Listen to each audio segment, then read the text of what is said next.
ang investigasyon ng ICI, walang kakwenta-kwenta, 'di naman nila tutukuyin kung sinong utak. Hindi yun, eh, alam mo Joseph Trance, hindi yun, eh.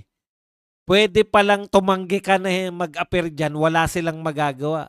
O katulad ni Diskaya sabi nila, "Hindi na kami makikipagtulungan." Aba, hindi po puwede. Akala ko sasabihin, "Aba, hindi po puwede, papakulong ka namin." Hindi na sila makikipagtulungan, yun lang, tapos na. Eh, kung imbitahan ka, "Ay, hindi ako makikipagtulungan." Boss Mads, baka akala ni BBM senador pa siya, paki-remind mo lang po na presidency siya under sa executive branch. Yung bicameral, between Senate and lower house under legislative branch. Correct. Pedro Batu, lahat lang yan ay maliwanag na mga delaying tactics. Dapat ma-technical foul ang PBBM admin ng through ICC investigation and delaying the game. Hindi pwedeng i-live ang meeting ng sindikato. O kita nyo, Mr. President, yan tuloy ang nasasabi tungkol sa ICI. Kasi nga, nagmumukha kayong sindikato. Cooking na yan sa sana yung unang sona at tatapang bilang na ang oras na mga smuggler. Hanggang ngayon, nagbibilang pa rin tayo. Buisit. Ay, Boss Buds, Raymond Ramos. Inday Bidakbo, sinabi yan ni Martin Romualdez na i-live ang Bicam. So, Martin talagang nagdidikta kay BBM po. Nauna ba sinabi ni Martin yan? Yan. Walang safety precaution. Kaya nga bakit?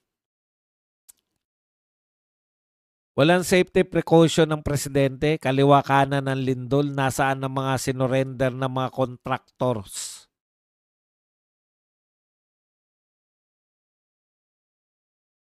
Baka daw boss madamay Malacanang sa maletang basura, bistado na kasi. Ernesto Burse. Ang IC refleksyon ng kakayahan ng Pangulo, wala ring kwenta. Sabi pa ni Bangkay Remulla, grabe no. Doc Buds na mga Diskayas, posibleng may pinoprotektahan.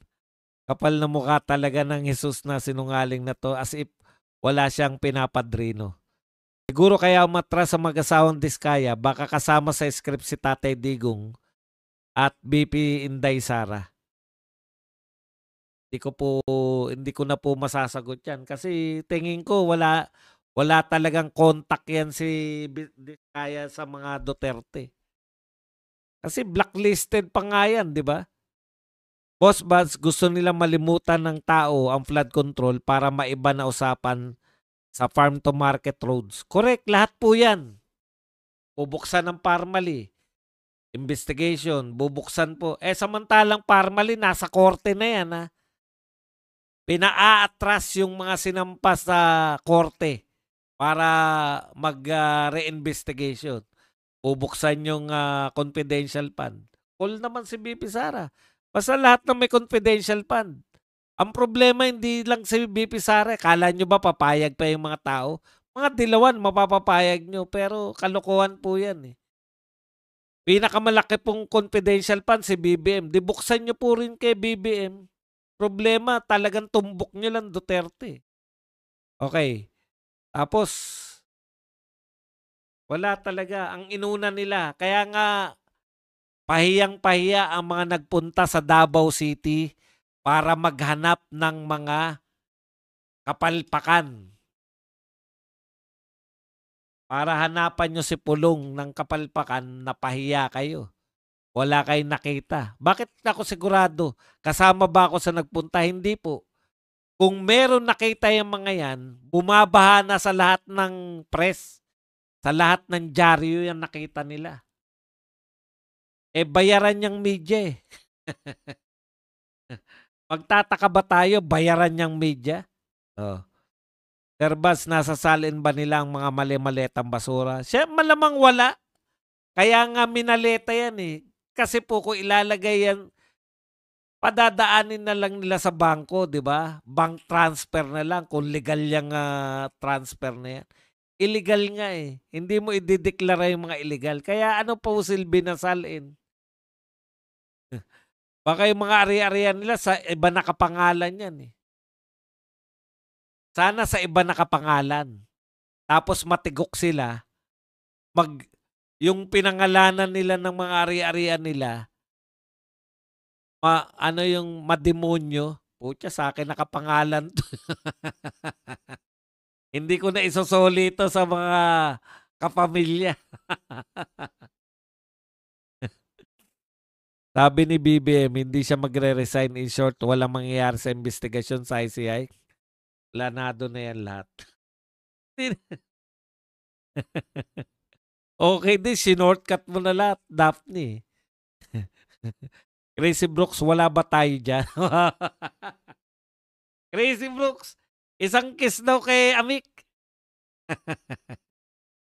Mga walang ya talaga, confidential funds para sa kalaban ng gobyerno, gusto nilang ilantad. Dapat talaga kumilos na si John Wick. Freddy Baguio, The Ghost. Boss, tanong, kung ikaw Senator Bongo at sinabihan mo ang Finance Secretary Recto na wag niyong galawin ang pondo ng PhilHealth dahil sa mga Pilipino ito at sinagot ka ng pakiusap, wag niyo kaming uutusan. Talaga sinabi ni Recto yun. Mahirap pong ilagay yung sarili mo sa ano. Kasi hindi ko po iniisip kahit kailan, eh. Buti pa sabihin niyo sa akin kung ikaw si BBM. Pero kung ikaw si Bongo, mahirap po. Hindi ko naisip kung paano ako magiging senador, eh. Payag pala si BBM na pabuksan ng salin niya, pero bakit hanggang ngayon di pa rin pumapayag sa hamon na magpa-hair follicle test? Hindi nga. Bakit magre-request pa, Mr. President? Bakit hindi mo na lang ilantad sa dyaryo? 'Di ba? Bakit kinakailangan pa i-request sa'yo? Napayag daw siya. O, edi ilantad mo na sa dyaryo. I-vlog mo, tapos isa-isahin mo, eto, nakuha ko to sa ganito, ganito ko kayaman. Siyempre, pati kayamanan ni Lisa Marcos Araneta yan dahil mag-asawa kayo. Ganun po yung salin, eh. Nakakahiyayang si Vince Dizon, tuta rin talaga ni BBM. Nasa Bulacan ang issue pero pumunta sa Davao. Naghahanap nga po ng ano, kung may nakita po sila sa Davao, nako, yan na po ang pag-uusapan. Eh wala, eh. Nakakahiya. Wala po nakita. Kawawa naman. Umuwing luhaan. Serbats mukhang walang sabit si Bunuan at hindi na nababanggit na parang walang kaalam-alam. Ano po ba iniimbestiga? Sino po ba nag-iimbestiga? 'Di ba? Eh, hindi nga natin alam kung nag-iimbestiga ba sila o nagkukwentuhan lang. Serbats mukhang walang sabit si Bunuan. Sabi pa ni Martin, magnanakaw na he is the way, the truth, and the life, Doc Buds. Nahiya naman si Kristo. Maganda nga yan, eh, no? Siya talaga yung state witness. Sige, tignan na. State witness ka pala. Mag-appear ka naman sa Senado para magkaroon kami ng ideya kung ano yung mga i-witness mo. Nahiya naman si Kristo sa kaugukan ng magnanakaw na to, sana all. Boss, kahit anong sira kay PRRD at BP Sara, ginamitan pa ng power at pera, di nila mapatumba ang kasikatan ng mag-amang Duterte, lalo pang minamahal ng taong bayan. Correct. Sila hirap na mahalin. Ruru, uli Crazy Brooks, pagbigyan mo na si Tatay Amik. Efren Ramos, Boss Baz, pahiyang-pahiya sila na wala silang nakita kahit maliit na biyak man lang sa mga project ng Duterte sa Davao. Diba? Partida yan, lumindol pa. Crazy Brooks, pagbigyan mo na ako. Magpapakape ako uli.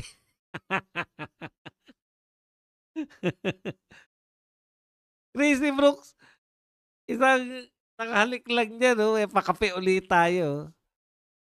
Boss Baz, ang daming nagkakasakit ngayon sa mga iniimbitahan. Baka isusunod din sila na pinakamalayong ospital. Parang Saldico.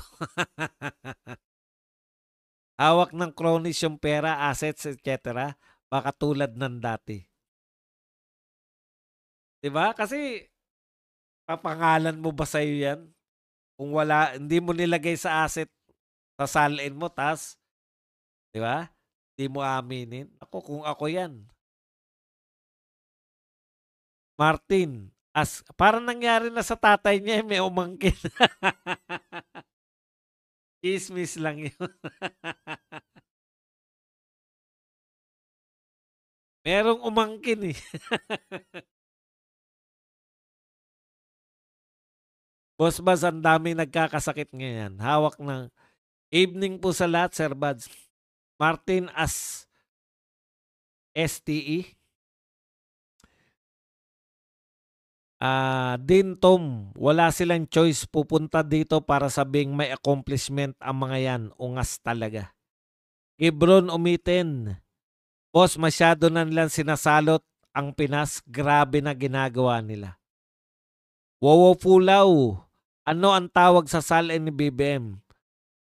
Salin pusa. Wow. Salin pusa. Meow. Flood control, panagutin ang mandarambong.